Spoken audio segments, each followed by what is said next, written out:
امام علی علیہ السلام کی خدمت میں ایک شخص آ کے عرض کرنے لگا، یا علی، میں نے سنا ہے کہ اللہ نے ایک اسم اعظم ایسا خلق کیا جس میں انسان کے تمام مسائل کا حل ہے۔ میری پریشانی، میری غربت، میری بدحالی نے مجھے مایوس کر دیا ہے، مجھے وہ اسم اعظم تعلیم کریں۔ بس جیسے ہی یہ پوچھا گیا تو امام علی علیہ السلام نے فرمایا، اے شخص، وہ اسم اعظم اللہ کی رحمت ہے اور اللہ کا رزق ہے۔ جب انسان بیٹھ کے رزق حلال سامنے رکھ کے ہاتھوں کو اٹھا کے اللہ کا نام لیتا ہے اور پھر 7 مرتبہ یا رزاق یا رزاق یا رحمان پڑھتا ہے اور پھر دعا مانگتا ہے کہ اے اللہ، بے شک تو میرے وجود سے بھی زیادہ میرے قریب ہے، جب تو اپنے گناہگار بندے کے لیے رزق بھیج سکتا ہے تو اس وقت میری دعاؤں کو بھی یقیناً سن رہا ہوگا۔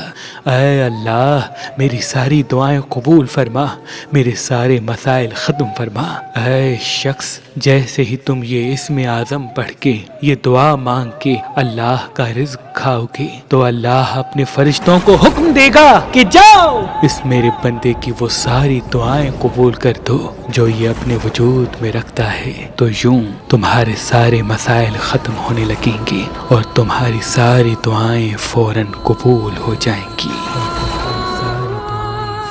قبول ہو جائیں گی۔